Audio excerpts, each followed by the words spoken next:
Good afternoon, everyone. Now we are going to discuss the topic 11, arts in Asia, arts in China, and arts in Japan. Arts in Asia. The evolution of arts in Asia. Asian arts historical sources include a wide array of religion, conquerors, and cultural influences.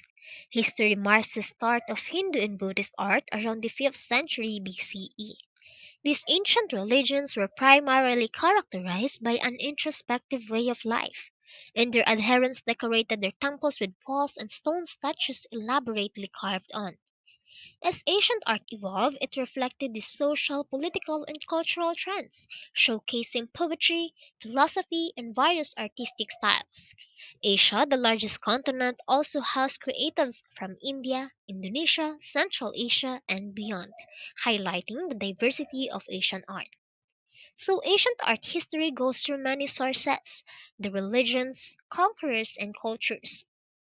The Hindu and Buddhist art emerged around the 5th century BCE, before Christ era, reflecting the introspective nature of these religions. Their temples were adorned with elaborate carvings on walls and stone statues. Now, as we all know that art is universal according to our previous discussion, through time upgrades and developed. As ancient art evolved, it reflected the social, political, and cultural trends. It showcased the poetry, philosophy, and the diverse artistic styles. Asia's vastness fostered a diverse array of art forms, from India, Indonesia, Central Asia, and beyond. Now let's discuss the categories of art: the painting, stone carvings and sculpture, architecture, and calligraphy. Painting. Early Buddhists revered sacred icons like the mandala depicting Gautama, Buddha's journeys and his quest for enlightenment, which became a significant feature in Buddhist paintings. During this period, paintings were primarily religious, with botanists creating elaborate tankas depicting Buddhist iconography. Chinese artists used calligraphy techniques for portraits and landscapes on silk cloth, showcasing their unique style. Paintings in Asian cultures started in China, where its primary focus is about religion, the Buddhism. Their first creation are the mandala depicting Gautama in Buddha's journey and his quest enlightenment that has become the significant feature in Buddhist paintings. They also used calligraphy techniques for portraits and landscapes in a silk cloth, showcasing their unique styles and creating a painting. Stone carvings and sculptures. If the ancient world has one amazing hallmark, it's the persistence of its talented creative. Imagine the long days of carving in a holy temple with one of those magnificent bas-relief stone carvings. For example, the Indians built the Temple of the Shore in Mamallapuram. Its walls became the canvas as artists painted upon them, the stories and families of Hindu deities. As always in this art form, Buddha also had a powerful presence, with many intricate stone carvings dedicated to his form. So just like the paintings, the inspiration behind creating sculptures and stone carvings before was the religion, wherein Buddha in Buddhism is their subject and the families in Hindu deities in the Temple of the Shore in Mamallapuram. Another glorious aspect of Asian culture can be found in the remarkable sculptures made out of just about anything, from terracotta to beautiful bronze and gold statues. While unusual, in the course of time sculptures made of semi-precious stones have also appeared. For example, the Emerald Buddha in Thailand is a beautiful figure made out of jade or jasper and dressed in exquisite gold clothing. So when we think about the sculptures in Asian culture before, we can almost use anything just to create and make these sculptures. We can use cheaper materials. But throughout the years, there is a development or upgrade in the use of materials. They started using semi-precious stones. For example, in Thailand, the Emerald Buddha is a beautiful figure made out of jade or jasper and dressed with an exquisite golden clothing, so the sculpture became more expensive and popular because of the materials being used. Next, we have architecture. When you think of Asian architecture, Japan is none other than one of the most highly known regions for beautiful architecture. This style, adopted from China's system, isn't necessarily native to the region. Japanese architecture was based on an appreciation of the relationship between the worlds outside and within. So when we think about Asian architecture Dao or architecture in Asia, Japan is none other than the most highly known country that we can use to describe the best of architecture. Yet, Japan adopted it from the system of China. So there is the connectedness of China and Japan. Japan based on appreciating the world outside and within, so they take part of the nature in terms of architecture. So the last one is calligraphy. Originally developed in China, this style of writing became a popular practice throughout East Asian culture. Calligraphy was easy to construct. Young and old, both practitioners, used an ink brush, ink, and paper to write for communicative and creative, skillfully purposes. Korean students diligently practiced calligraphy, copying masters' examples to refine their skills. So calligraphy started and was developed in China. Throughout the years, calligraphy became popular and used in East Asian culture.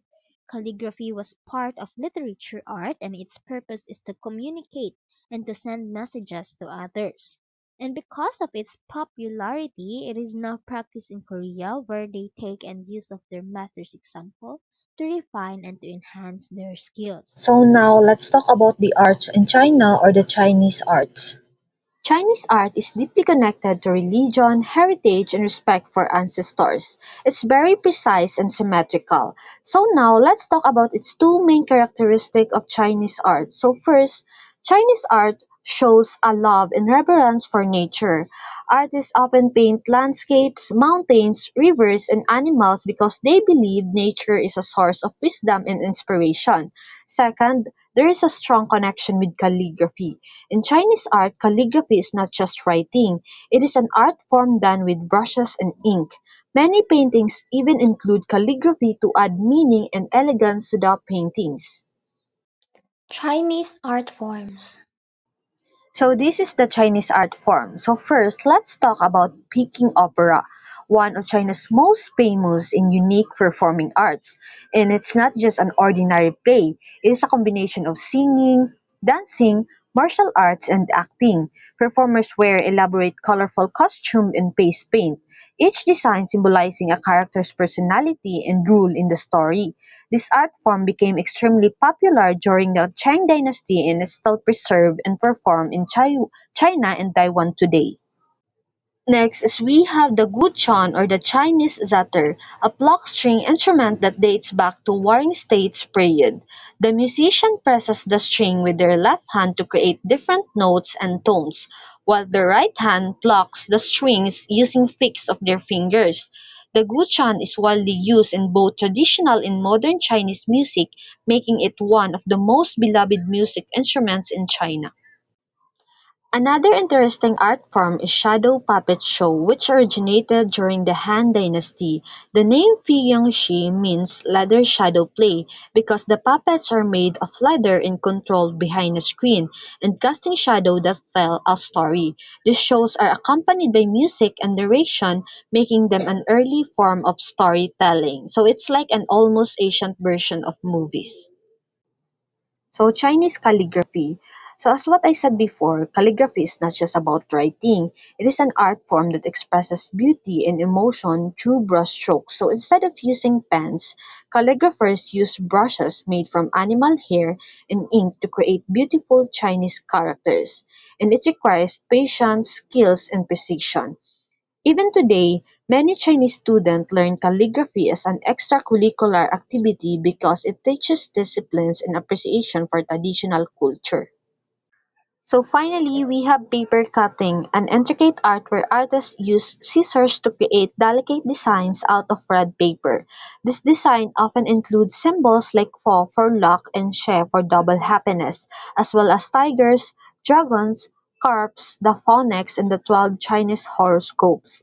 People use paper cutting as decoration for festivals, weddings, and celebration because they represent good fortune and happiness. Now, let's proceed to arts in Japan or Japanese art. Japanese art, nature, asymmetrical, organic, spontaneous, and contemplative. Brush painting is the preferred art form in Japan, follows from the use of brushes for writing, which created a familiarity with brush techniques. Japanese artists retain traditional themes and techniques. Japanese art is valued for its simplicity and colorful style. So, traditional themes focus on nature, and the art is appreciated for its clean lines, vibrant colors, and peaceful, contemplative style. Japanese art forms. So when we think about Japanese art, it's really fascinating how diverse and rich it is. There are so many different forms, and each with its own unique techniques and styles. So the first Japanese art form is the woodblock printing, the process of printmaking that involves a wooden slab where ink is placed. Ukiyo-e means picture of the floating world. Prints and paintings of such subjects as female beauties, kabuki actors and sumo wrestlers, scenes from history and folk tales, travel scenes and landscapes, flora and fauna, and erotica. So it involves carving an image or design into a wooden slab, then applying ink to the carved surface. After that, paper is pressed onto the inkwood to create a print. This technique has been used for centuries and remains an important part of Japanese culture. Next is the anime. Cultural traditions and beliefs help create the anime characters. Woodblock prints begin rich history which eventually lead up to the current anime we see today. Cultural beliefs, such as respect for nature and values like perseverance and honor, shape the personalities and stories of anime characters. The evolution of anime is deeply connected to traditional Japanese art, blending history with modern storytelling. So next is Shudo or calligraphy. Calligraphy is one of the most admired Japanese arts. Along with kanji or Japanese characters, calligraphy was imported from China during the Heian period over 1,000 years ago. Sosho or grass hand style is commonly used for artistic calligraphy and poetic script. So Shudo emphasizes both the beauty of brushwork and the meaning of the words, making it an important part of Japanese culture. Ikebana or flower arranging is usually more simplistic than modern flower arranging, and different parts of the plant are emphasized rather than just the colorful blooms. The harmony of the colors, textures, forms, and balance of the plants and branches is key. But ikebana is first and foremost a form of creative expression and is appreciated for this quality as well. What makes ikebana especially unique is that it is a form of creative expression. It is not just about making something beautiful, it's about conveying emotions, ideas, or even a connection with nature. Shiki or lacquerware. Japanese lacquerware is known for its beauty and durability. Lacquer has been used in Japan for thousands of years to protect and preserve the natural beauty of wood. With all the modern usage of plastics and metals, the art of fine lacquerware, tray or comb is easy to appreciate.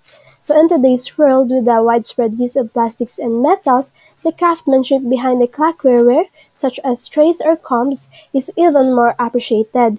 The intricate details, high-quality materials, and careful techniques involved make lacquerware a timeless art form that continues to be valued for its elegance and durability. At this juncture, let us now proceed to the traditional dance or two major dances in Japan. So we all know that traditional Japanese dance is a vital and expressive form of art that reflects the country's culture, history, and spirituality. These dances have been passed down through generations and are deeply connected to the other art forms like theater, music, and calligraphy. So now let's take a closer look at some of the traditional dances in Japan. The first traditional dance is No. It's a musical drama that has been around for over 500 years. It is recognizable but it's usually sparse stage effects, giving all attention to the masked performers who usually reenact an ancient legend or similar tale. So the art of No is deeply connected to Japan cultural history and is admired for its slow, deliberate movements and meditative atmosphere. The second traditional dance is the kabuki dance drama. On the other hand, features elaborate makeup, costume, and over-the-top emotion. Both types are still widely practiced today in places like the Kabuki Iza Theater in Tokyo, among the others. The individual kanji characters from left to right mean sing, dance, and skill. Kabuki is therefore sometimes translated as the art of singing and dancing. Thank you. We hope you understand the topic and you have gained knowledge about it.